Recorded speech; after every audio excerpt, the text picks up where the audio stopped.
વનરક્ષક અને પ્રકૃતિ પૂજક આદિવાસી સમાજ વન સંપદાની જાળવણી અને પર્યાવરણ સંરક્ષણમાં અગ્ર ભૂમિકા નિભાવી રહ્યો છે એમ જણાવી મુખ્યમંત્રી શ્રી ભૂપેન્દ્રભાઈ પટેલે આદિજાતિ બાંધવોના પ્રકૃતિ પ્રેમ અને વન્યજીવો પ્રત્યેની સંવેદનાને બિરદાવી હતી. આ સંદર્ભે તેમણે કહ્યું કે વન સેતુ ચેતના યાત્રા રાજ્યના નાગરિકોમાં વન્યજીવો અને પ્રકૃતિના સંરક્ષણની ચેતના જગાવશે. સાંસદ શ્રી સી.આર. પાટીલે જણાવ્યું હતું કે વડાપ્રધાન શ્રી નરેન્દ્રભાઈ મોદીના નેતૃત્વમાં જનહિતની યોજનાઓનો લાભ લઈ દેશના 25 કરોડ લોકો ગરીબી રેખાથી બહાર આવ્યા છે.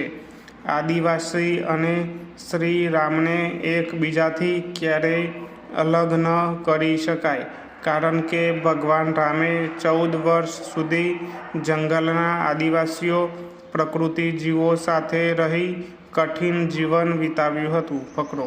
આ પ્રસંગે વન મંત્રી શ્રી મુરુભાઈ બેરાએ યાત્રાની ભૂમિકા આપતા જણાવ્યું કે રાજ્ય અને કેન્દ્ર સરકારની અનેક કલ્યાણકારી યોજનાઓનો લાભ આપવા સાથે ઉમરગામથી અંબાજી સુધીના આદિવાસી ક્ષેત્રમાં વસતા આદિવાસી નાગરિકોને સરકારની વિવિધ યોજનાઓ, કાર્યક્રમો, અભિયાનોથી વાકેફ કરવા અને સાંકળવાનો, આદિમ જૂથના લાભાર્થીઓને પાકા મકાનની સુવિધા, પાકી સડકો, આરોગ્ય, વીજળી, શિક્ષણ, ઘર આંગણે જ આયુષ્યમાન ભારત યોજનાનો લાભ આપવાનો આશય છે. વન વિભાગ દ્વારા આદિજાતિ બાંધવો સહિત આદિમ જૂથો, વંચિત, જરૂરિયાતમંદ લાભાર્થીઓમાં ચેતનાનો સંચાર કરી મુખ્ય ધારામાં લાવવાનો પ્રયાસ છે. ફકરો.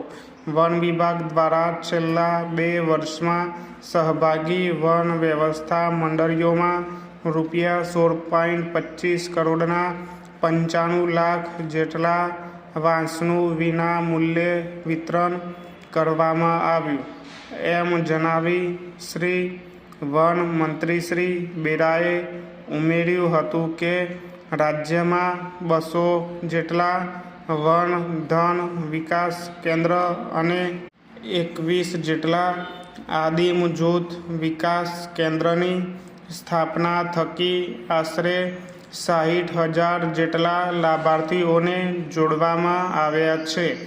વન અધિકાર અધિનિયમ હેઠળ 1 લાખથી વધુ લાભાર્થીઓને જંગલની જમીન ફાળવણી કરી સનદો આપી છે. માળખાકીય સુવિધા માટે કુલ 2100 જેટલા કામો પણ આદિજાતિ વિસ્તારોમાં મંજૂર કરવામાં આવ્યા છે.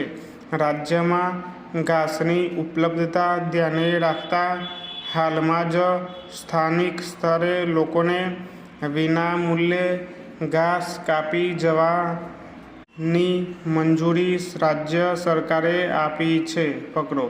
આ અવસરે આદિજાતિ વિકાસ શિક્ષણ મંત્રી ડૉક્ટર કુબેરભાઈ ડિંડોરે જણાવ્યું હતું કે આદિવાસીઓને વિકાસની મુખ્ય ધારામાં જોડવા કેન્દ્ર અને રાજ્ય સરકારના પ્રયાસોને સફળતા મળી છે.